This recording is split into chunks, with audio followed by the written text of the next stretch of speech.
Do police officers, sheriffs, and police chiefs like guns or hate guns? Do they believe in gun control or not? Stay tuned and we'll break it down for you. Hey folks, Mark Smith, host of the Four Boxes Diner, constitutional attorney, best-selling author, member of the U.S. Supreme Court Bar, and proud American gun owner.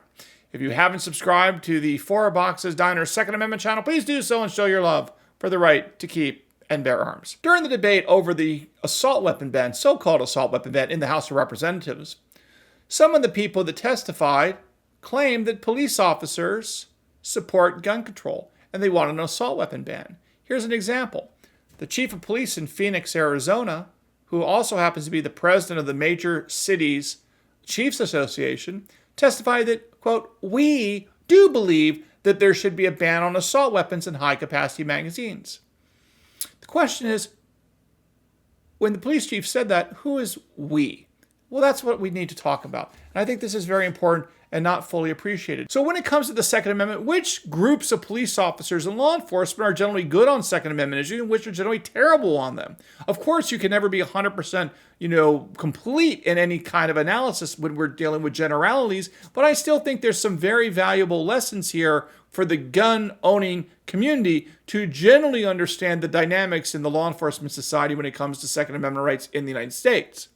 To begin with, before I break down how I see and how I envision sort of where police officers break down and law enforcement breaks down the Second Amendment supporting continuum, I want to step back and say one thing.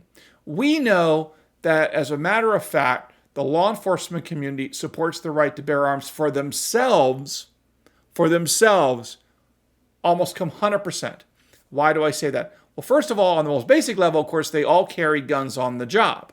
So why do they carry the guns? We know why they carry guns. The guns protect themselves and their own lives and the lives of their colleagues. And then perhaps maybe it will also protect the lives of a third party such as you if they happen to be there when you're being attacked by a criminal. But again, as you know, the usual rule, if seconds count, police are minutes away. Not an anti-police slogan. It's just an observation of the realities on the ground, that the practical reality is police officers often are not able to stop people from getting killed because they show up too late. It's just the nature of the business. You are your own first responder. The police are not first responders. They're second and third responders at best. You are your own first responder because you're the one that deals with the sick person, the criminal, or the fire, or what have you first. And you have to deal with it and or call 911, but you are dealing with the situation first, and the police come second or third. So they're not really first responders. It's really a false label, in my opinion. But let's go beyond that. Have you ever heard of a federal statute called LEOSA? LEOSA, sometimes referred to as HR 218. If you're not familiar with LEOSA, you must be familiar with LEOSA because it demonstrates that at least the police officer, law enforcement community believes in not just the right to carry concealed, but they believe in the right to nationwide reciprocal concealed carry permits. Why do I say that? You see, under LEOSA, which is an acronym for the Law Enforcement Officer Safety Act, sometimes referred to again as HR 218, which is an existing federal statute, it says that qualified active police officers, law enforcement officers, as well as certain retired police officers, have the right under federal law to carry a concealed weapon, ready for this, nationwide. So if you're a police officer in Vermont, you, under LEOSA, provided that you have an ID and certain basic requirements, you have the right under LEOSA to conceal carry nationwide all the time. Okay? So if you're a police officer in Vermont and you go to South Carolina, you're allowed to carry under LEOSA. If you're a police officer in South Dakota and you travel all the way down to California, Southern California, you have the right to carry under LEOSA, provided you meet with the basic criteria there. I mean, you're an active law enforcement agent, you got an ID, things like this. Okay, so this proves that clearly the law enforcement community believes in concealed carry and the right to keep and bear arms for themselves because they actually put it in the law in the form of LEOSA. Okay, so never forget that. But let's go beyond that. What do they think about your right to keep and bear arms and your right to carry firearms? Well, this is how I break it down. I'll make it very simple.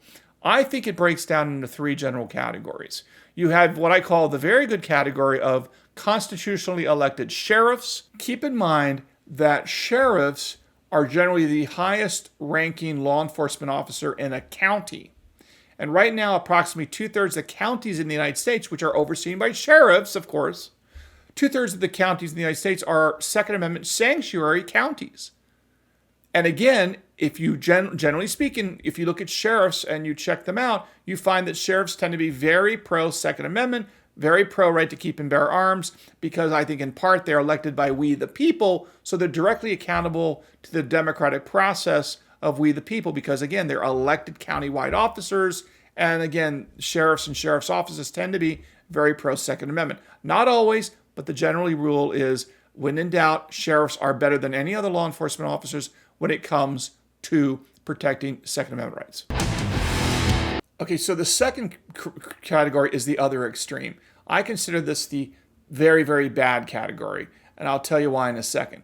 But I want you to understand how the media treats police officers, because they rely largely on this group I'm about to talk about, which are big city police chiefs who are accountable and picked by big city Democratic anti-gun mayors. So what happens is that a mayor is elected and they pick who they want to be the police chief. So in the top 8 cities in the United States, they're all have Democratic or left-leaning or progressive mayors. That includes the cities of New York, Los Angeles, Houston, Phoenix, San Antonio, San Diego. These are liberal mayors, progressive mayors, Democratic mayors are in charge, and they pick either anti-gun police chiefs, or they put police chiefs, well, who may be good on guns, but because they now work for an anti-gun mayor, have to toe the line and say anti-gun things. So whenever you see a comment from a police officer that's bad on guns, look very carefully, because if it's a police chief in a big city, you can write that off and say, that's just the hand-picked mouthpiece for a Democratic or left-leaning or progressive mayor in a big Democratic-run city in the country, because that's really all you get there. So on the one end, you have constitutional sheriffs that are very, very good for Second Amendment issues as a general matter, and then on the other extreme, you have terrible police chiefs that oversee police departments in these huge cities, all of which are basically liberal-run or Democratic or progressive-run. They are the worst because they are beholden to their anti-gun mayors. But when the anti-gun media quotes and talks about police, they generally, of course, rely on and quote the police chiefs in these big cities, because they know the answer is going to be. So when you see headlines like this one from CNN recently that says, calls grow from police organizations for gun control measures, you can bet dollars to donuts they're talking about what the police chiefs in the big cities are talking about. Likewise, the Associated Press had a headline recently that says, police pushback doesn't stop conservative gun rollback. Right? Well, guess where this police chief pushback or these police officer or law enforcement pushback comes? Inevitably, you'll see when you read these articles, they're quoting and relying on big city police chiefs who are appointed by anti-gun mayors. They're not relying on and quoting sheriffs. Now, in the middle, of course, you have police officers and sheriff's deputies. Now, of course, a lot of these vary from place to place, but I would say, according to most of the statistics that I've seen, police officers are generally pretty good on Second Amendment issues. They're not all good. They're not 100% good, but there's a lot of them. For example, in 2013, there was a major survey done, and I'll put the results down below. A 2013 survey over 15,000 police officers, and it turns out the vast majority of them are very good on the gun issue. 95% of them, for example, opposed bans on ammunition magazines that held more than 10 rounds. 91% of those police officers surveyed in 2013 did not support banning so-called assault weapons, which we know assault weapons is a propaganda term, and they thought that they would have no effect or maybe be counterproductive. Also in that 2013 police officer survey, 90% thought that the casualties would decrease in active shooter situations if lawfully armed citizens were present. More than 81% supported actually arming teachers. This is back in 2013. I bet that number is even bigger today. And 91% supported concealed carry of law-abiding citizens. And again, I'm betting that number is even bigger today than it was when the 15,000 law enforcement officers were surveyed in 2013. And in a 2017 Pew survey, it showed that 3/4 of police officers in the United States thought it was more important to protect gun rights than to control gun ownership. So again, overall, the law enforcement community is reasonably good on Second Amendment rights, although there are exceptions. The big city mayors, big city police officers, I'm guessing, tend to be more problematic than rural areas. But keep in mind, you never get to see big city police officers talking about guns and gun control publicly because they work in a very major rigid hierarchy where the police chiefs, owned by the mayors, they're Democrats and progressives and liberals, the police chiefs get to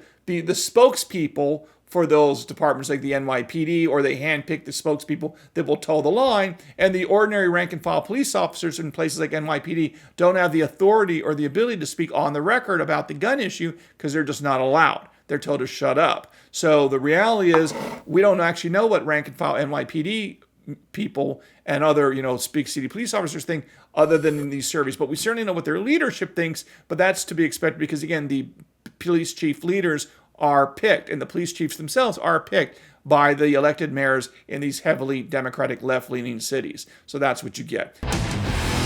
To summarize, again, I'm not trying to do an exhaustive survey here, but I just want to give you a rule of thumb for you when you analyze and think about, generally speaking, where law enforcement falls on the Second Amendment spectrum. Bottom line is this: as a general matter, whenever you see sheriffs and sheriff's offices, generally speaking, that's usually a good sign that they're pro-Second Amendment. Not a guarantee, but a good sign. If they're big city police chiefs, usually a huge sign that they're going to be terrible on the gun issue. And when you see them quote in the paper, you know where they're coming from. They're simply parroting the line of the big city mayors that are usually anti-gun Democrats, progressives, and liberals. And then in terms of the great rank and file law enforcement officers in the United States that don't get quoted on the record, well, we know how they speak and what they really think because we have this federal law called LEOSA that the law enforcement community passed. And under LEOSA, these law enforcement officers are allowed to conceal carry off-duty nationwide and have been for over a decade. So obviously the law enforcement community thinks it's important to be able